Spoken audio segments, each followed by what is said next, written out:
নির্বাচিত সেক্রেটারি 50 লাখ টাকা খরচ করিয়েছি মিয়া, পরে বিএনপি সেক্রেটারি আমনে কোন পলাশাকে মনোয়ার প্রধান অতিথি, আমনে বিশেষ অতিথি ব্যানার করছেন। আই হানিয়েলে স্কুলে যাই, আই পরে বিএনপি সেক্রেটারি, আই প্রধান অতিথি হইতে পারি না। আমনে কোন পলাশকে, আমনে কি সাংগঠনিক কবে রাজনীতি? কবে কইছি এটা? না না, আমনে কি সাংগঠনিক রাজনীতি কি বিদ্যাঙ্গুলি দিবেন নাকি? আমনে মারবো ইয়া কোন আনো পানিয়েলে স্কুল, পানির আজকে আগে গেছিনি পানিয়েলে স্কুলে ব্যানার আনো কিনলে আমনে বলে কয়েছে পলাশাকে হুদা মিশা মারবো ইয়া। নো শুনেন, আমি বলি নাই রে, আমি আপনি বলি নাই, সাংগঠনিক রাজনীতি যদি আপনি না চর্চা করেন আমি বলি নাই তাহলে এগুলা। আপনি ইউনিয়ন আরে ভাই, আমি বলি নাই, তুমি আমার সাথে ধোকা। আমি বলি নাই, ইয়া আছে আমার আমি তোমার বলি, আমি বলি নাই। নাই মিয়া, আমার নাম কেন ব্যানারে আছে না? ব্যানারে আমার নাম কেন আসে না ব্যানারে? প্রধান অতিথি আর আমি কি আসিলাম নাকি মিয়া? আপনি বলছেন প্রধান অতিথি কে? আরে না, বাজে কথা।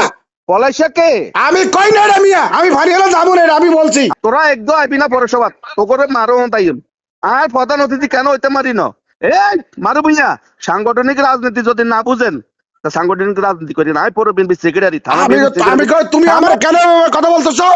থানা বিএনপি সেক্রেটারি প্রটোকল, আমার নাম ব্যানারে আছে না? আপনি বলছেন পলাশাকে নির্বাচিত সেক্রেটারি 50 লাখ টাকা খরচ করিয়েছি মিয়া, পরে বিএনপি সেক্রেটারি আমনে কোন পলাশাকে?